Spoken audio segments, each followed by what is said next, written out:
अस्सलामुअलैकुम, welcome to Hatim tech news. मैं हूं अब्दुल मतीन और आज की इस वीडियो में लेटेस्ट टेक न्यूज शेयर करूंगा आप लोगों के साथ। प्राइस अपडेट से काफी ज्यादा, इसके अलावा इकोनॉमिक कंडीशंस की बात करेंगे और अपकमिंग डिवाइस की बात करेंगे। तो स्टार्ट करते हैं वीडियो, लेकिन उससे पहले अगर आपने चैनल को भी तो सब्सक्राइब नहीं किया तो चैनल को सब्सक्राइब कर लें और बेल आइकन पे नोटिफिकेशन को ऑल जरूर कर लें ताकि तमाम आने वाली वीडियो का नोटिफिकेशन आपको मिल सके।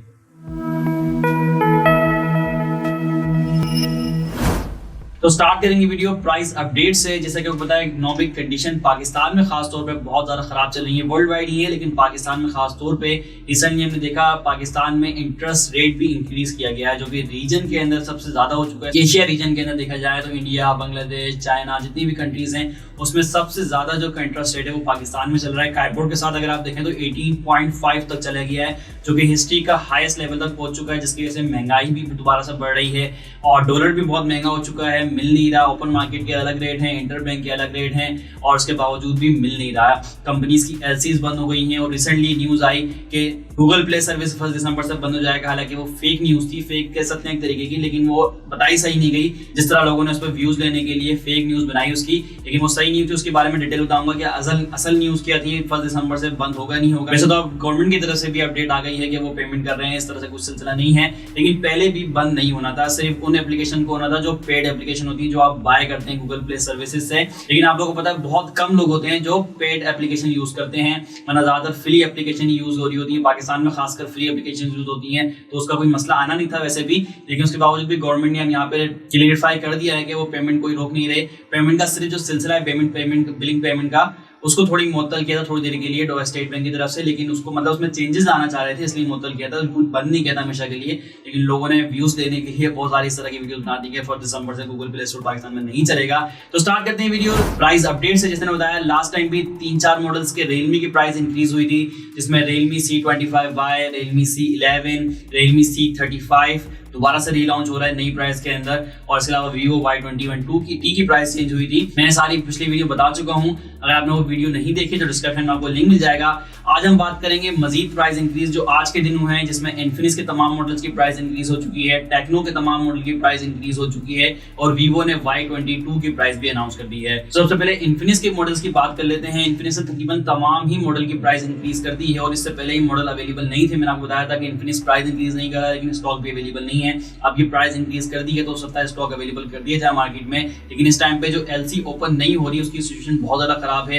पहले $1 लाख की लिमिट लगा दी थी, लेकिन उसके बावजूद भी एलसी ओपन नहीं हुई। डॉलर की पाकिस्तान के पास बहुत कम मिकदार है या नहीं दे रहे, जिसकी वजह से प्राइस इंक्रीज हो रही है। इन्फिनिक्स ने 020 की प्राइस इंक्रीज कर दी है 57,000 रुपीज से 60,000 रुपीज का कर दिया है, 3,000 रुपए इंक्रीज किए गए हैं। लेकिन ये डिवाइस ऑलरेडी आपको पता है मार्केट के अंदर 70,000 रुपीज तक सेल हो रही है, क्योंकि डिमांडेड है, शॉर्ट हुई भी है। 68,000, 69,000, 70,000, इवन के मैंने दराज पे देखा 72,000 रुपीज की प्राइस में भी कुछ सेलर सेल कर रहे थे। तो 3,000 रुपए तो इन्फिनिक्स की तरफ से इंक्रीज किए गए हैं, लेकिन ऑलरेडी मार्केट में प्राइस की 65-70,000 रुपए के दरमियान चल रही है। इससे कम में नहीं मिलेगा। 60,000 रुपए रिटेल है, लेकिन आपको मार्केट में अगर बाय करना चाहते हैं तो 65 से 70,000 रुपए के दरमियान प्राइस के अंदर मिल रहा है। इन्फिनिक्स 020 बहुत डिमांडेड बनी हुई है और लोग बाय भी कर रहे हैं, जिसकी वजह से बिक भी रहा है, सेलर बेच भी रहे हैं। अगर लोग ना बाय करें, बायकआउट करें इतनी महंगी डिवाइस को, अपनी रिटेल प्राइस के अंदर ही रखें इसको, तो फिर हो सकता है कि उनके पास सेल ना हो तो फिर उनको बेचना पड़ेगा प्राइस के अंदर। लेकिन डिमांड इतनी है, बिक भी रहा है, महंगा सेल हो रहा है, 70,000 रुपए की प्राइस के अंदर भी सेल हो रहा है, 68,000 रुपए की प्राइस के अंदर भी सेल हो रहा है,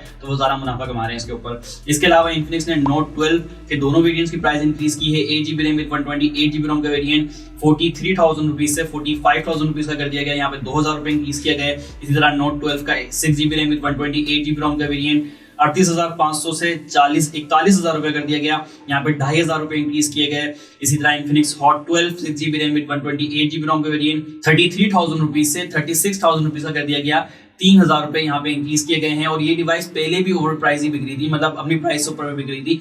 33,000 रिटेल थी, लेकिन 35,000 36,000 की बिक रही थी, और अब इसकी रिटेल प्राइस भी 36,000 रुपीज कर दी गई है 3,000 रुपए इंक्रीज के बाद। इसी तरह Infinix hot 12 play 4GB RAM 64GB रोम का वेरिएंट 26,500 से 30,000 रुपीज का कर दिया गया, यहाँ पे 3,500 रुपए इंक्रीज किए गए हैं इस मॉडल के ऊपर। और पहले भी ये डिमांडेड थी डिवाइस, मार्केट में शॉर्ट थी। 26,500 रिटेल है, लेकिन तकरीबन 27,500 तक की सेल हो रही थी।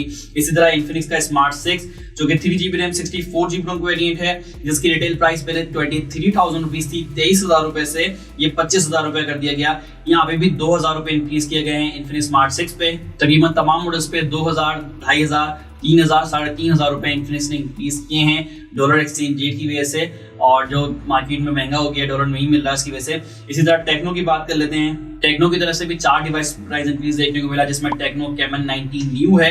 ये टेक्नो की बहुत ज्यादा सेलिंग डिवाइस है। 6GB रैम विद 128GB रोम के वेरिएंट 38,000 रुपीज से 41,000 रुपीज का हो गया, और 38 के बाद ये 35,000 था, 34,900 तक का ऐसे मिल रहा था मार्केट के अंदर, लेकिन ये अभी 41,000 रुपीज का हो गया। इसी तरह टेक्नो का spark 8C 4GB RAM with 128GB रोम के वेरिएंट 28,000 रुपए से 28,000 से 31,000 रुपीज 31,000 रुपए का हो गया है। इस पे भी 3,000 रुपए इंक्रीज किए गए हैं। इसी तरह techno Pova new 4GB RAM 64GB रोम का वेरिएंट 27,500 रुपए से 31,000 रुपए कर दिया गया है। इस पे भी 2,500 रुपए इंक्रीज किए गए हैं। इसी तरह टेक्नो का पॉप 5 LTE लोअर एंड का मॉडल है, 2GB रैम 32GB रोम का वेरिएंट 20,500 रुपए से 21,000 रुपए कर दिया गया। इस पे 500 रुपए इंक्रीज किए गए हैं। और ये जब लॉन्च हुआ था तो 11-12,000 रुपए के प्राइस के अंदर था, फिर 15,000 का हो गया था, फिर 18,000 का हो गया था, और अब 21,000 रुपए का हो गया है। 2GB रैम 32GB रोम का वेरिएंट लोअर एंड का मॉडल है, इतना महंगा हो चुका है। तो ये कुछ मॉडल थे टेक्नो की तरफ से जिन पे प्राइस इंक्रीज हुई।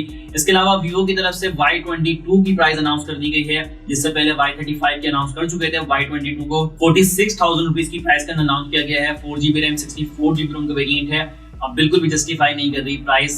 मैं एक्सपेक्ट कर रहा था 4GB 128GB कम से कम वेरिएंट होना चाहिए, लेकिन 4GB 64GB को 46,000 रुपीज एक्सपेक्ट बिल्कुल भी यहाँ पे जस्टिफाई नहीं कर रही। अभी हमने देखा दूसरे ब्रांड जो प्राइस इंक्रीज कर रहे हैं, उसके बावजूद भी इस प्राइस तक नहीं पहुंचे कि 4GB 64GB MediaTek Helio P35 के साथ आपको 46,000 रुपीज के अंदर दे। इससे बहुत बेहतर है इन्फिनिक्स के कुछ फोन्स जो आपको 46,000 के अंदर 6GB 128GB भी दे रहे हैं, या 8GB 128GB भी दे रहे हैं। इसके अलावा टेक्नो के फोन बहुत बेहतर है। Realme C35 भी लॉन्च हुआ है 45,000 के अंदर, लेकिन वो भी बहुत बेहतर फोन है Vivo Y22 के मुकाबले में। तो मैं नहीं यहाँ पे कंसीडर करूंगा Y22 को आप लोगों के लिए कि आप उस डिवाइस को बाय करें, इससे बेहतर है मॉडल आपके पास मौजूद है। Vivo ने Y35 के साथ भी ऐसा ही किया। प्राइस बहुत ज्यादा मतलब मार्केट का फायदा उठा रहे हैं इकोनॉमिक कंडीशन का, और इतनी ज्यादा प्राइस कर रहे हैं कि समझ रहे हैं कि लोग बाय कर लेंगे इकोनॉमिक कंडीशन की वजह से। लेकिन ऐसा भी नहीं है कि इतनी ज्यादा कंडीशन खराब हो कि आप प्राइस बहुत ज्यादा अनाउंस करते हैं। समझ में आता है थोड़ी बहुत प्राइस इंक्रीज हो रही है, सब 2-3,000 रुपए बढ़ा रहे हैं, लेकिन ऐसा भी नहीं है कि आपकी तरह 10,000 रुपए को प्राइस में अनाउंस करें डिवाइस को। ये तो था है मेरा ओपिनियन। आप लोग की क्या राय है मुझे कमेंट सेक्शन में जरूर बताइएगा। इसके अलावा अपकमिंग डिवाइस की बात करें तो ZTE की तरफ से एक डिवाइस लॉन्च की गई पाकिस्तान में, ZTE Blade A52 के नाम से। ये 4GB रैम 64GB रोम वेरिएंट है, जिसकी रिटेल प्राइस 26,000 रुपीज रखी गई है। हाईलाइट स्पेस की बात करें तो यहाँ पे 6.52 इंच का HD+ डॉट ड्रॉप डिस्प्ले मिलता है। इसके अलावा यहाँ पे आपको ट्रिपल कैमरा सेटअप मिल रहा है बैक साइड पे, जिसमें 13 मेगापिक्सल का मेन कैमरा है, 2 मेगापिक्सल का मैक्रो, 2 मेगापिक्सल का डेप्थ सेंसर, 5 मेगापिक्सल का फ्रंट कैमरा होगा। 1080 पे 30 FPS पे वीडियो रिकॉर्डिंग का ऑप्शन मिल रहा है। 5000 mAh की बैटरी है। यहाँ पे फास्ट चार्जिंग वगैरह आपको कोई नहीं मिलेगी। इसके अलावा चिपसेट की बात करें तो UniSoC 9863A की चिपसेट यूज की गई है, जो कि 28 नैनोमीटर फैब्रिकेशन प्रोसेस बेस करती है। यहाँ पे चिपसेट से थोड़ा सा मैं डिसअपॉइंट हुआ इस प्राइस के अंदर। 28 नैनोमीटर फैब्रिकेशन के प्रोसेस की चिपसेट जो कि बहुत ओल्ड हो चुकी है, तो आप उसको एक एंट्री लेवल की डिवाइस कर सकते हैं। 26,000 रुपीज की प्राइस के अंदर एंट्री लेवल की डिवाइस दे रहा है ZTE Blade A52। इसके अलावा नोकिया की तरफ से T20 टैब लॉन्च किया गया है, जिसकी रिटेल प्राइस 38,000 रुपीज रखी गई है।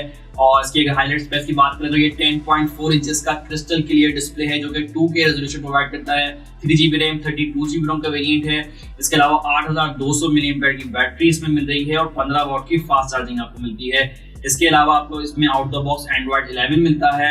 इसके अलावा आपको पता है नोकिया के जो फोन होते हैं वो 3 से 4 साल की एंड्रॉइड अपडेट्स की वारंटी देते हैं, गारंटी देते हैं। इसके अलावा 1 ईयर की ऑफिशियल वारंटी भी है। 8 मेगापिक्सल का बैक कैमरा है, 5 मेगापिक्सल का फ्रंट कैमरा है, और यहाँ पे आपको Android 1 डिवाइस मिल रही है, जैसा बता रहा हूँ एंड्रॉइड अपडेट्स आपको मिलेंगी इसके अंदर। इसके अलावा कुछ स्पेशल डील्स भी चल रही है ऑफलाइन मार्केट में, तो उसका आपको हो सकता है अच्छा डिस्काउंट मिल जाए। लेकिन आपको पता है नोकिया की जो डिवाइसेस होती हैं, टैबलेट्स होते हैं, वो थोड़े से महंगे होते हैं स्पेक्स वाइज। तो 38,000 रुपए में ख्याल थोड़ा ज्यादा लग रहे हैं स्पेक्स वाइज। अब देखते हैं रिटेल के बाद डिस्काउंट के बाद कितने का पड़ता है। इसके अलावा गूगल वाली न्यूज भी डिस्कस कर लेते हैं। जिससे बताया गया recently Google play service Pakistan में 1 दिसंबर से बंद हो जाएंगी, लेकिन ऐसा कुछ नहीं होने वाला। अब तो गवर्नमेंट की तरफ से भी अपडेट आ चुकी है, लेकिन इससे पहले भी अगर अपडेट ना भी आती तो गूगल प्ले सर्विसेज बंद नहीं होनी थी। इन्होंने जो सिर्फ बिलिंग पेमेंट मेथड है उसको चेंज किया था, थोड़े टाइम के लिए मुअत्तल कर दिया था, चेंज करना चाह रहे थे। लेकिन ये भी उन लोगों के लिए थी जो कि गूगल प्ले सर्विसेज से पेड एप्लीकेशन बाय करते हैं। इनका पेमेंट जो प्रोसेस होता है उसको चेंज करने का तरीका था। लेकिन अभी आप लोगों को पता है पाकिस्तान में ज्यादा लोग गूगल प्ले से फ्री एप्लीकेशन यूज करते हैं, जिस तरह फेसबुक, व्हाट्सएप या बहुत सारी एप्लीकेशन है जो फ्री होती है गूगल प्ले स्टोर पे, वो ज्यादातर यूज कर रहे होते हैं। बहुत कम लोग होते हैं जो गूगल प्ले स्टोर से बाय करते हैं एप्लीकेशन को, पेड एप्लीकेशन यूज करते हैं। उनके लिए थोड़ा सा इशू होने वाला था ये, लेकिन अब वो भी नहीं होगा। गवर्नमेंट की तरफ से क्लेरिफाई कर चुके हैं कि वो पेमेंट कर देंगे, इसकी जो सिस्टम है पेमेंट का वो कर देंगे इस रात दोबारा से, तो इस जगह कोई इशू नहीं आएगा। तो इसमें कोई टेंशन लेने की जरूरत नहीं है। गूगल प्ले सर्विस पर दिसंबर से नहीं चलेंगे, ऐसा कुछ भी नहीं होने वाला, सब कुछ उसी तरह चलता रहेगा। इसके अलावा ग्लोबल बात करें तो Xiaomi की जो 13 सीरीज आ रही थी, Xiaomi 13 सीरीज की डेट आ चुकी है हमारे पास। चाइना के अंदर दिसंबर 7 को लॉन्च होने जा रही है Xiaomi 13 सीरीज। अभी चाइना में लॉन्च होने जा रही है, अभी देखते हैं इसके बाद ग्लोबल डेब्ट कब होगा इसका और फिर पाकिस्तान में कब आएगी अभी। लेकिन जो बताया था पहले आपको बता चुका हूं, इसकी लीक जो आ रही थी, इसमें एक बड़ा कैमरा सेंसर यानी कैमरा सेंट्रिक डिवाइस Xiaomi की हमेशा जो 13 सीरीज या 12 सीरीज होती है, फ्लैगशिप सीरीज ज्यादा कैमरा सेंट्रिक सीरीज होती है। इसमें कैमरास बहुत आपको फ्लैगशिप लेवल के कैमरास मिल रहे होते हैं क्लास, तो उसके अंदर भी आपको कैमरास बहुत हाई क्लास मिलने वाले हैं। देखते हैं दिसंबर 7 को चाइना में लॉन्च हो जाएगी तो डिटेल स्पेसिफिकेशन भी आ जाएंगी। इसके अलावा चाइना में recently Realme 10 Pro Plus launch हुआ था, जो हमने आपको बताया था, बुक कर लिया था, और वो डिवाइस हमारी चाइना में डिलीवर भी हो चुकी है। तो उसकी बहुत जल्दी आप लोग अनबॉक्सिंग भी देखेंगे हमारे चैनल पे, और फिर जल्दी से पाकिस्तान में आएगी, तब इसके रिव्यूज वगैरह भी लेकर आएंगे। इसके अलावा टेक्नो फैंटम X2 का बारे में मैंने आपको बताया था लास्ट टेक न्यूज में, दिसंबर 7 को दुबई में लॉन्च होने जा रहा है। देखते हैं इस डिवाइस की दुबई में क्या प्राइस आती है। अगर प्राइस कुछ हमें सही लगी, मुनासिब लगी, तो फिर कोशिश करेंगे इस डिवाइस को भी आप लोगों के लिए पाकिस्तान में लेकर आए, उसकी अनबॉक्सिंग फिर आप लेकर आए चैनल पे, ताकि आप लोग सबसे पहले बार उस डिवाइस की अनबॉक्सिंग देख सकें, उसके रिव्यूज देख सकें, और उसकी स्पेसिफिकेशंस देख सकें, उसका लुक देख सकें। आप लोग हमारी एफर्ट्स कैसी लगती हैं कमेंट सेक्शन में बताइएगा। हम कोशिश करते हैं सबसे पहले आप लोगों के लिए अनबॉक्सिंग रिव्यूज वगैरह लेकर आए। तो चैनल को जरूर सब्सक्राइब कर लें, बेल आइकन पर जरूर नोटिफिकेशन ऑल कर लें, ताकि जब भी कोई वीडियो अपलोड हो तो आप लोगों को मिल जाए। अल्लाह हाफिज़।